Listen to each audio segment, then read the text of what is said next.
बिहार का रुपौली विधानसभा सीट पूर्णिया लोकसभा के तहत आता है। 1951 में रुपौली सीट अस्तित्व में आया था। 1951 में रुपौली सीट पर हुए चुनाव में सोशलिस्ट पार्टी के कैंडिडेट मोहनलाल पंडित ने जीत हासिल की थी। 1957 और 1962 में रुपौली सीट पर कांग्रेस पार्टी के कैंडिडेट ब्रज बिहारी सिंह ने जनता का समर्थन हासिल किया था। 1967 में यहाँ हुए विधानसभा चुनाव में सीपीआई कैंडिडेट CN शर्मा ने विरोधियों को मात दे दी थी। वहीं 1969 और 1972 में रुपौली में हुए विधानसभा चुनाव में आनंदी प्रसाद सिंह ने लगातार 2 बार कांग्रेस की टिकट पर जीत हासिल की थी।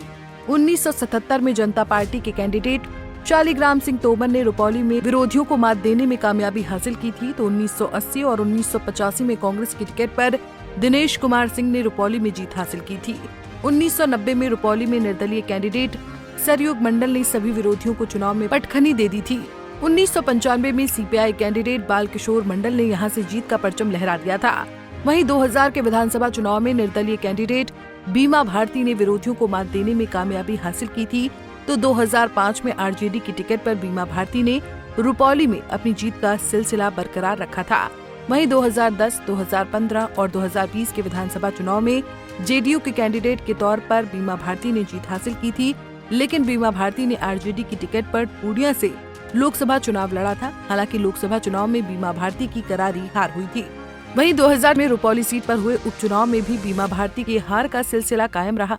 इस सीट पर निर्दलीय उम्मीदवार शंकर सिंह ने जीत का परचम लहरा दिया था।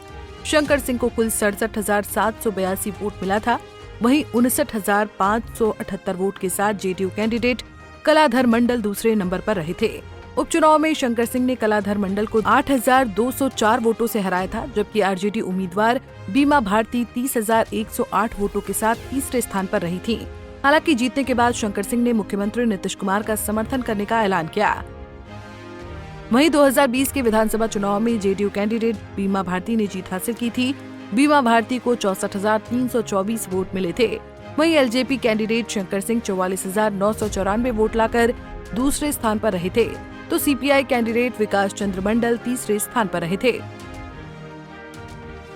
वहीं 2015 के विधानसभा चुनाव में रुपौली सीट से जेडीयू की टिकट पर बीमा भारती ने जीत हासिल की थी। बीमा भारती ने चुनाव में 50,945 वोट हासिल किया था। तो बीजेपी के कैंडिडेट प्रेम प्रकाश मंडल को 41,273 वोट ही मिल पाया था। इस तरह से बीमा भारती ने प्रेम प्रकाश मंडल को 9,672 वोटों के अंतर से हरा दिया था। वहीं निर्दलीय कैंडिडेट शंकर सिंह 34,793 वोटों के साथ तीसरे स्थान पर रहे थे।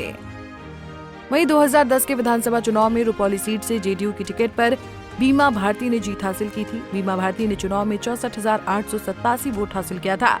एलजेपी कैंडिडेट शंकर सिंह ने 27,171 वोट हासिल किया था। इस तरह से बीमा भारती ने शंकर सिंह को 37,716 वोट के बड़े अंतर से हरा दिया था। वहीं कांग्रेसी कैंडिडेट आसिफ अनवर ने 17,745 वोट लाकर तीसरा स्थान हासिल किया था। रुपौली सीट पर इस चुनाव में शंकर सिंह जेडीयू के टिकट पर मैदान में उतर सकते हैं। अगर शंकर सिंह को जेडीयू का टिकट मिला तो रुपौली में 2025 के चुनाव में भी एनडीए की स्थिति मजबूत ही रहेगी। Bureau report, Punjab Kesari TV. हमसे जुड़े रहने के लिए हमारे YouTube चैनल को सब्सक्राइब करें और नई वीडियो की नोटिफिकेशन के लिए बेल आइकॉन को दबाएं।